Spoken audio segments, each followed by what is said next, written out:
How's it going, everybody? Wherever you listen to this podcast right here, this is episode 131 of the TempahZone podcast with your host, me, Amir Max, and that's all facts. And ladies and gentlemen, my special guest in the Zoom building is somebody who I really respect, somebody who I got along with in this rap game, and just somebody who I just see just has something different to bring to the table and stands out with the rapping ability.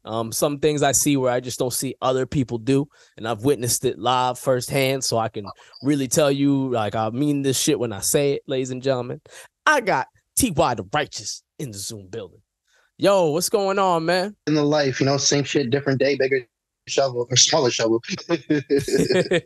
Yeah, nah, man, I understand, bro. We all just out here trying to, make the best of any circumstance we got, bro. So we just trying to, send it, and do what we got to do, man. Absolutely. I was definitely, been looking forward to having you on, man. And I just definitely want to, get into the mix of it all and talk about just, what got you involved in the game and wanted you to decide to make music. I guess go off and explain, what was the beginnings of making music for T.Y.TheRighteous, man, for the people who aren't aware.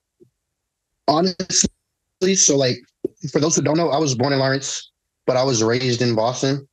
I was born in Lawrence and there till I was 10.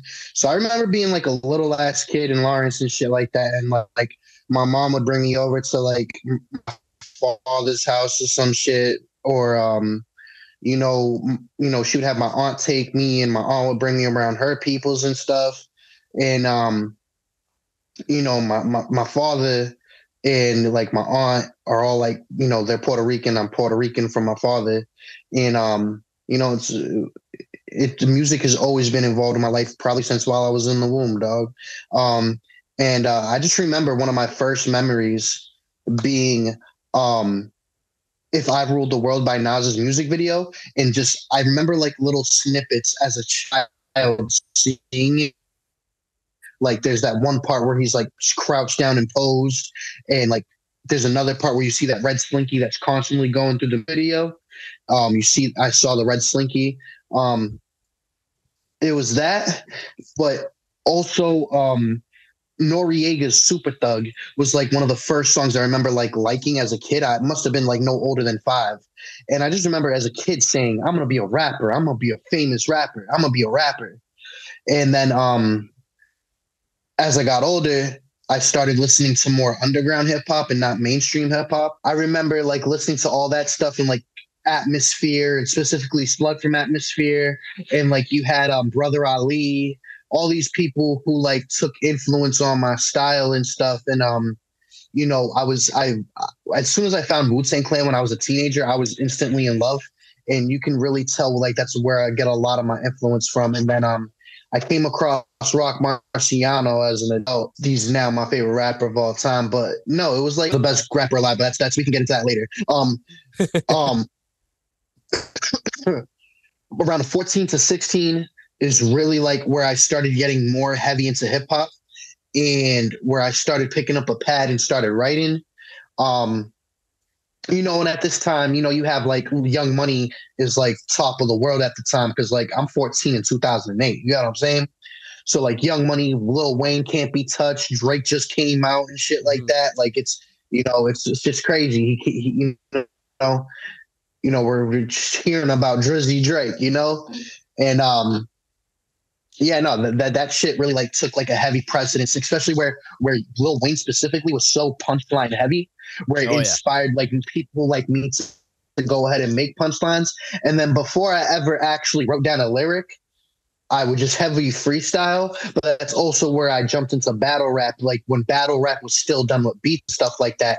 And I ain't gonna lie, I lost a couple of hard times when I was a kid, because I'm just starting off. But then like sitting there rapping to the beat on like that 8 Mile type shit like that, like I would really do that, and it was fun and it was fire. And you're giving me 40 or 30 seconds to sit there and take my lyrics and take my anger out on somebody? Okay.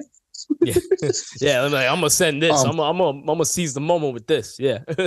but then as I got older, like towards like 18, 19, I started getting heavy into like the battle rap scene, like as far as like watching it and shit like that. And then like battle rap actually inspires me to write better as well because of their wordplay alone. Like I came up with a punchline in battle rap, specifically in my battle last year in March against Greatness as fuck. And I said, I peep game in your tendencies. I tend to see no Aaliyah, but there's a lot of rock to your boat. If I was you, I'd attend to your C. But battle rap is literally the thing that got me started to like be able to write like that. Where I could literally take one word and break it down and rhyme it in different ways and make it make sense and use like entendres and shit like that. Yeah. Yeah. Battle rap is where you just go off, and that's where like your true lyricism, your true just capabilities of just messing with words and making it make sense really shines. I mean, you could pull that shit off in a song and some people just don't catch it. But when you do it in battle rap, there's no right beat. Over their head. Yeah. Yeah. Exactly. There's no beat, and you got every single. It's like Tupac, all eyes on me, every single time in battle rap. And they're the crowd are your biggest critics because if you don't hit, they're gonna stay absolutely silent, straight crickets. You ain't gonna hear shit, and that's gonna make your heart drop. And I've been in that situation. And then like I've been in the opposite situation where I sit there and I say a fire ass bar, a fire ass punch. And people were like, "Oh shit!" Like doing a battle for King of the Five. I was going against this dude named Aaron, and I was like, "Scope with it, red dot, bullets with it." I was like, "No," I was like, "Golden eye, headshot, bullets with it, red hot, scope with it, red dot." I'm so focused on my kills that after tonight they gonna say, "Fuck the name T.Y." They gonna start calling me Deadshot, and that shit like got crazy crowd reaction. That's good. Yeah, That's always fun. That one's like just like it's simple, but the way you deliver it and say it, like it'll start calling me Deadshot. Yeah, man. I always tell people, man, like whenever I want to get like whenever I'm feeling like, man, like a little low on my rapping abilities, I just look at battle rap and I'm like, oh, there's levels to this shit. Man. Yeah, you can get creative with it. Yeah. Yeah. Or like another thing too is like speaking of delivery, not just in battle rap but in music too. An artist that taught me like heavy delivery as a kid, like growing up and just listening to it, and I think he's actually top 5, one of the most underrated MCs, Ludacris. Yeah, man. Yeah, Ludacris taught me heavy. He taught me heavy on pronunciation and emphasis on certain words and where to like put certain dub tracks to go ahead and make that shit really hit when you hear it. You know, Ludacris is just one of those artists. I just felt like, I felt like he's always been underrated. I don't know what it is about Ludacris, but like I feel like he doesn't get the respect he deserves because like you said, his enunciation was crazy and just the way he goes about rhyming and his punchlines, like it's just like it's all there. And then I feel like sometimes it gets overlooked because he's a big actor. I don't know. And he had the rare ability like Eminem, well, early M, not modern day M. Let me make that a clear. He had the rare ability like Eminem back in the day where he could make a punchline that'd be like, oh shit, but then he make a punchline that'd be like, oh, that's funny as shit. Yeah. Like, you know, it feels like a midget is hanging from my necklace, but like that shit's like, oh, that's funny. Yeah, yeah, yeah. I gotta ask you though, with the whole battle rapping and freestyle and stuff like that. What were some, struggles amongst that scene that you were in that you would say you faced, going through it? Because there's a lot of just like high risk, high reward of doing battle rap. Like someone could really shit on you. Someone could really just, have a night. So like, what's some, things you've learned, from doing that, whether it be like good stuff or bad stuff that you would want to share? Don't fuck up or forget your lyrics. And that's not just for battle rap. That's for performances. That's for when you get in the booth. That's for everything. Don't fuck up and forget your lyrics. That's even for shooting music videos. I've seen niggas sit there and fuck up on their music videos, dog, because they don't have their lyrics memorized. That's like they don't have their lyrics memorized. You know what I'm saying? It's like, bro, you're not even rapping. You're lip syncing. Stop it. Like you can do that. Like, come on now. But no, I've had people like fuck up my I fucked up my shit in battle rap where I forgot my lyrics and then I had to like freestyle and it wasn't hitting, it just wasn't hitting. It was straight crickets and it left me with a sour taste in my mouth. And like I never want to have that shit happen again. And so I made it an effort and made it a point to really, get my lyrics down perfect. Also, when I'm about to jump in the booth, I at least have to, if I don't have my lyrics memorized, I at least know how I want to sound when I'm going through the track. You know what I'm saying? So like I know where I want to put my dubs. I know where I want to put my ad libs. I know where I want certain effects. And that's because I take the time to get that shit, if not memorized, at least punctual on what I want. Mm-hmm. Yeah, you got to show up correct in the booth. You got to show up correct when you hit the stage. Like, that's like rule number one. I'm so glad that's the first thing you said. Like, don't fuck up your lyrics. Like, don't. Like, go up there and be prepared. Yeah. Yeah, it's just definitely. Another thing too is like, with battle rap, another thing with battle rap too is that like, it's very, oh shit, I had something, I'm losing it. With battle rap too is like, the lyrics to a battle rap is like, not only do you not want to remember your lyrics, but you want to also know like how to perform them, because the best way I can honestly say battle rap is, it's honestly like extreme and intense slam poetry, because you want to put, it's not just about putting emphasis, it's about doing certain things. Like I have a punchline. I have a punchline where it's like, see, but she don't realize up in the passenger, I already got two bitches. The name's Nina and the other one's Rat, and her sister, she's really ratchet. Matter of fact, you better go ahead and lay low. They'll go and get their brother. That young name is Young Draco. Yeah. You know what I'm saying? Like, you got to know how to like pronounce it and do what you do with certain shit.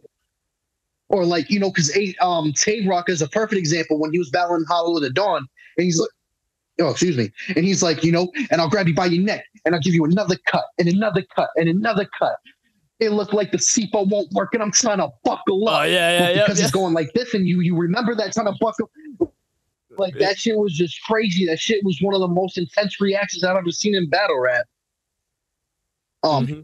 Yeah. So like, it's that type of stuff. You got to know where you want to put your emphasis and make certain points. And that's what I was talking. That's what I wanted to talk about too. Is like now for like my influence, when you were sitting there talking about like, you don't always have to be like serious in this third, there's certain rappers who taught me different things, and the emergence of like Rock Marciano and Griselda Records, Action Bronson, all the fly rappers like Fleeloyd, fucking El Camino, Ransom, all them niggas and shit. Yeah, definitely go off on those rappers. I feel like they need their respect. Yeah, no, they're the ones who taught me you can absolutely rap about your life and be A-okay.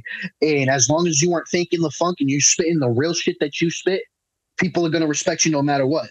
I've done things in my life that I take no pride in at the end of the day. I don't brag about it in my music. I don't need to brag about it at all. But at the end of the day, what I will tell you is that I may not live like that no more, but I will absolutely put it in my lyrics and tell you what it was like to sit down and live like that, because it's not this glamorous life that people want to perceive and think. No, when you sit there and do dirt in the streets, you're going to get a lot of dirt on you. And you have all these people trying to fake the funk. You have all these new drill artists and shit that more than half of them have never even fired a pistol in their life, never even held a pistol, never mind fired one, that they've never sold hard drugs. They've never done any of these things that they claim they do. But like, and they're just doing it for clout. And that's why you see them all fade away fast. Like, they all come up. Like, drill music itself is still popular. But the reason why like Pop Smoke sold was because he was actually for real about it. You know what I'm saying? He didn't fake the funk. He was actually legit about it. And that's why he stays relevant even after his death. I definitely want to ask you, T.Y.TheRighteous, about some of these tracks you got, man. You dropped the album that in 2020 called Fly Scars. Definitely just talk about this project, what made you want to make it and drop it, and why does it mean so much to you? Well, there's multiple layers to this, actually. So first and foremost, I rushed that album because I actually thought I was getting ready to go back to jail, and I did for a little bit. So I did for a little bit. I had to beat a case and shit like that in 2021.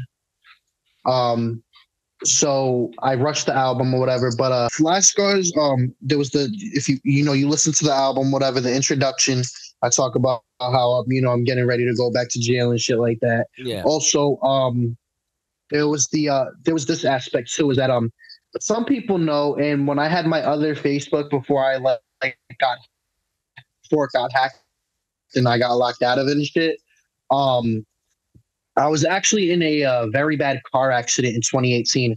I um I got hit by a car. Not driving. I was walking. I Oh was literally shit. my house was literally like I could see 7-Eleven. I could see 7-Eleven from my house. I was living at my aunt's house at the time. I could see 7-Eleven from my house, and this is in Haverhill, Mass. And out of all the places to get hit, I thought I was going to get hit by a car in Boston, not in Haverhill. So I see 7-Eleven. I go to 7-Eleven. I'm coming back out. I blink, and 2 weeks later, I'm waking up in the hospital. Mm. Um, it was a really bad car accident. I I sustained brain damage, permanent brain damage from it. Oh I shit. was out for about I was out for about 5 days, and here's what people don't know. Um, I was on life support for 5 days, and on the fifth day, that's the law in Massachusetts is that you have to come to a decision. And as my mom was gonna, which my mom knew what I wanted, as my mom was gonna make the decision to pull the plug, I wake up and I stopped hemorrhaging. I was hemorrhaging out of my brain for 5 days, and I woke up. Holy shit, man. Um, I don't remember this though because my brain's all out of whack and funky and fucked up. So I don't fully I'm not comprehensive. I don't become comprehensive until about 2 days before I'm supposed to check out the hospital. Wow. So fly scars is really about is is about that, and I talk about that in Fly Scars, where I say a line where I was like, when I flirted with death and got hit up by that car, I took all that shit as lessons. And it's really true. Like, when I got hit by that car, man, it changed everything in my life. I have, as you saw earlier, I lose my short term quite often. Actually, um, I'm on medication for it now and stuff, but like people with traumatic brain injuries or TBIs for short, for people who don't know the terminology. With people with TBIs, they are prone to like have anger outbursts and stuff like that. I already had like my own problems before that, anyways, but like it was now hard to deal with because of my brain injury. So like I've had to do all kinds of stuff. I've had multiple MRIs and CAT scans on my head to see what's going on. It changed my life forever. Scar tells a story, and I'm not ashamed of any single scar on my body. I'm not inadequate about it, and every single scar tells a story. So I think that's just fly. I think that's just fly. That every single scar has a story. It's a story about how you survived something crazy and something drastic. And I thought I survived something drastic. I survived something that was supposed to kill me, and I didn't die, and I'm here. Wow, man. Yeah, I mean, it's you saw that you're given another chance, and to realize that and to bounce back from something that where you shouldn't have.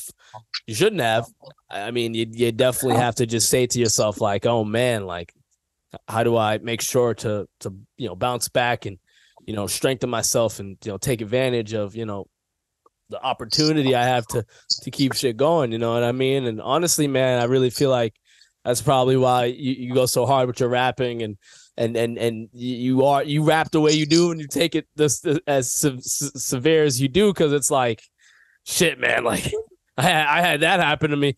I got to seize the opportunity, you know what I mean? Exactly. And funny thing about that is that 2 months after, when Rec Shop was still like heavy involved in the scene and stuff like that, Justice Born, I was supposed to pay to get in for the Mike Titans for that time. And like 2 months before, like back in September, like right before I got hit by the car, and I get hit by the car. I'm out of it. I end up like being about like 80% come like the end of October. I see that Mike Titans 4 is supposed to happen, and then a couple people dropped out. Brandy Blaze, who's like a big sister to me, I love her. That's my homegirl right there. Anybody ever fuck with Brandy Blaze, you got a problem with me. Although Brandy can definitely handle it by herself. I know she got the mitts. But you know, Brandy Blaze ended up paying for my entrance fee, and I got in. And I was in there, and I placed final 3 with Big D's and Hush Harding. Wow. Damn, man. I was in the final round with me, Big D's, and Hush Harding. Big D's ended up taking it all the way home because that man freestyles like nobody's business. But you know, it was a freestyle competition. You know, you got me fresh out of a car, 2 months fresh out of a car injury, still limping when I walk because my knee and my shoulder were messed up. You know, all this stuff. And like where if it was too energetic for me, I had to like take a break and drink some water in between rounds and stuff like that. It was hard. It was one of the hardest nights of my life that I've ever had to perform. Because it's physically and how much it took a toll on me fresh out the car accident, but I did it and I played final three. I may not have won, but in my mind and in my heart, I won. I also won that night because some chick took me home. I love it. I love it, man. You know, yeah. Third place. Bro, between rounds, she was buying me drinks and everything, dog. Oh, I love it, man. Yeah, you didn't win a competition, but you know, you got lucky that night. So that's that's always good too, man. You know what I mean? That's always fun. Exactly. You know? So at least you enjoyed your time with it and you had fun with, you know, with the competition. And, you know, and 2 months after your accident, man, like, holy shit, dog. Like you about this life. You really love this rap shit, man. You really like are dedicated to it like that. You can't knock the hustle out of that, man. I just love to hear that. It's just very inspiring. There's only one thing. There's only one thing I love more than rap music, and that's my daughter and my family. That's it. I feel that, man. Wow. I love that. And let's not get it twisted. Not my daughter, but like my mother, my brother, my sister. There's some aspects I love music more than them. But my daughter is my number one. That's my number one. She's my number one fan. I'm her number one fan, but she may not know that. But like that, my daughter is my favorite person in this entire fucking world.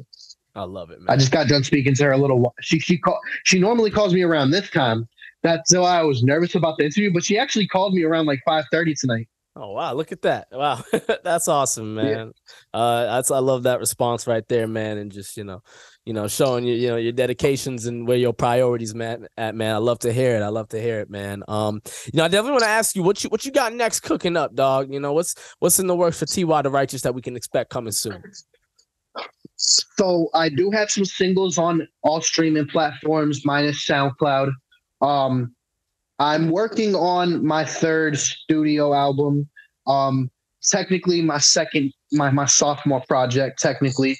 It's going to be called Hasta la Muerta, which anybody who doesn't speak Spanish, it means until I die or till the death of me.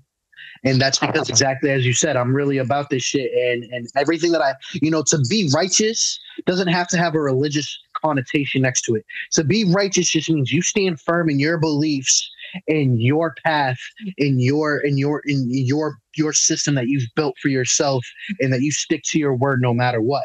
Mm-hmm. And at the end of the day, when I say hasta la muerta, it's really when I tell someone until the death of me, until I die, I really mean that shit. Like I won't back down for nothing less. And when it comes to this music, it's until I die.